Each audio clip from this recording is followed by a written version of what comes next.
Hello guys! Good morning!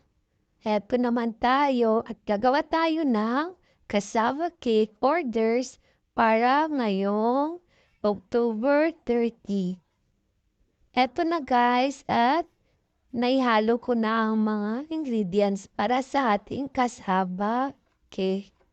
Nahalo-halo ko na lang for final mixing bago natin ilipat sa kanya-kanya nilang lalagyan. Ayan siya guys. At eto naman ang aking mga aluminum foil pan. Diyan po natin ilalagay ang ating cassava butter. Bago nga pala nating lagyan ng ating mixture, kailangan nating pahiran ng butter or margarine ng ating mga foil. Nang sa ganon, ay hindi dumikit ang ating cassava cake pag gusto na natin siyang hiwain or kainin. Siya nga pala guys, ang size nitong aking big size na pan is 9 inches by 7 inches by 1 inch thick. Yung maliit naman ay 6.5 inches by 5 inches and 1 inches thick. Ayan na at ready ng lahat para salinan natin ng ating cassava mixture. Eto na guys at nagsasali na ako ng ating mixture sa ating mga pans. Guys, pasensya na kayo ha at kung parang antok or tinatamad ang aking boses, talaga namang nakakapagod ang mag-bake.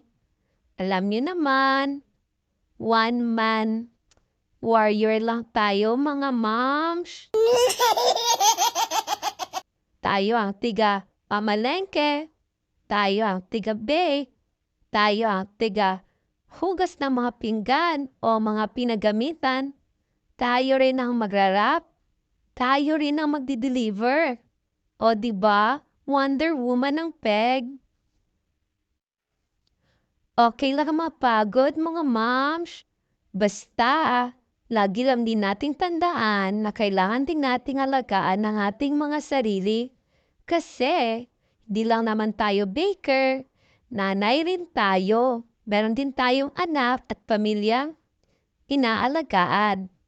Ayan na, at tapos ko na lahat. Lagyan ng ating mga pans. O diba? Ang ganda nilang tingnan. Ngayon ay isasalang na natin sa oven. At eto na siya guys. Makaraan ang 1 oras, 50 to 60 minutes na pagbibake. Eto na ang kanyang kinalabasan.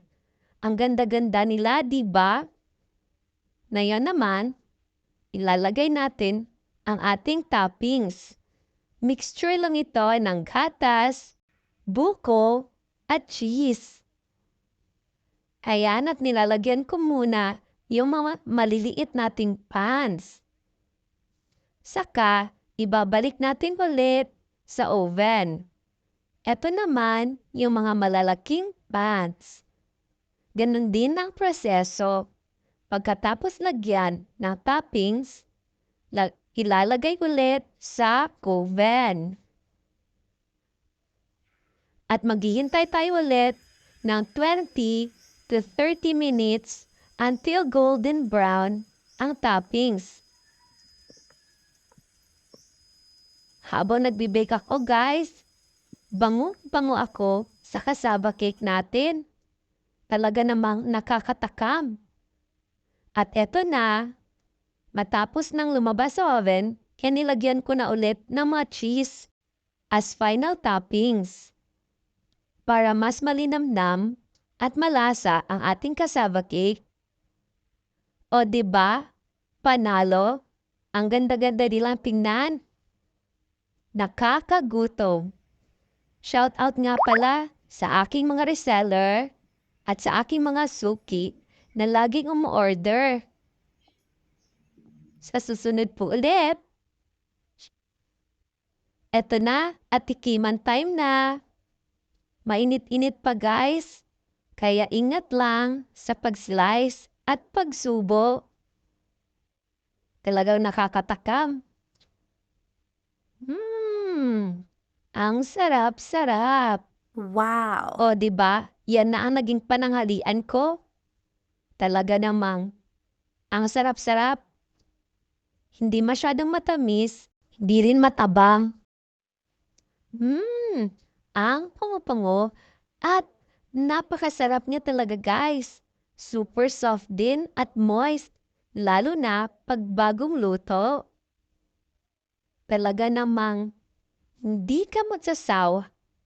Sa mga gusto umorder, message lang po kayo. Maraming salamat!